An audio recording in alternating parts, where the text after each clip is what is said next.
নারীরা বেশি আবেগী হয়, এই কারণেই নারীরা ঠকে বেশি।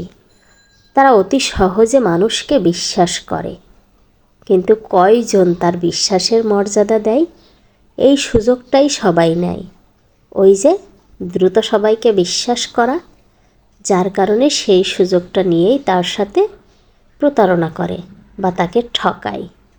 সব জায়গায়তে দেখবেন বেশিরভাগে নারীরা ঠকে, কারণ নারীরাই বেশি কোমলমতি হয়। তারা অতি সহজেই মানুষকে বিশ্বাস করে, অল্পতেই মানুষকে বিশ্বাস করে ফেলে। আর এই কাজটা বারবারই করে। মানুষ একবার করলে ফিরে আসে, ঠকে সরে আসে, কিন্তু নারীরা বারবারই একই ভুল করে, বারবারই মানুষকে বিশ্বাস করে। এদের হৃদয়টা খুবই নরম, অনেক কোমল, সফট, যার কারণে অতি সহজে মানুষকে বিশ্বাস করে।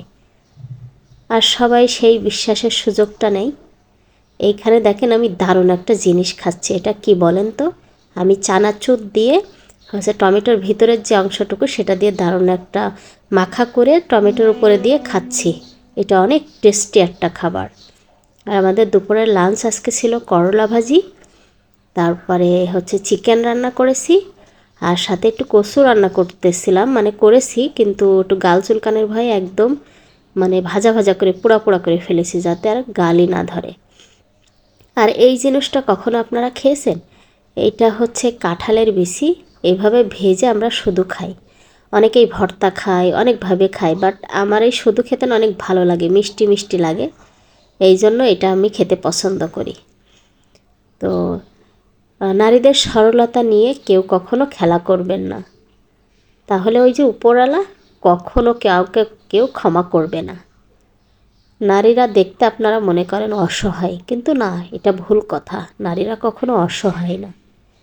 তাই বলে তাদের অতি সহজ সরল নরম মনটাকে নিয়ে খেলা করবেন, তার বিশ্বাসটাকে বারবার ভঙ্গ করবেন, এটাও উপরওয়ালাও সহ্য করবে না। তাই সবাই সাবধান হয়ে যান। সবাই সবার প্রতি শ্রদ্ধা আর ভালোবাসা দেখান। সবাই সবার প্রতি পাশে থাকেন, সবার পাশে সবাই থাকেন। আমরা সেদিন শেষে সবাই মানুষ, সবাই দুনিয়াতে একা এসেছি, আবার একাই চলে যাব। মাঝখানে কে কারে দোষী করে, কে কারে ঠকিয়ে কেন আপনি গুনাহগার হবেন? পরবর্তীতে আপনাকে হিসাব দিতে হবে, কেউ কারোর হিসাব দিয়ে যাবে না।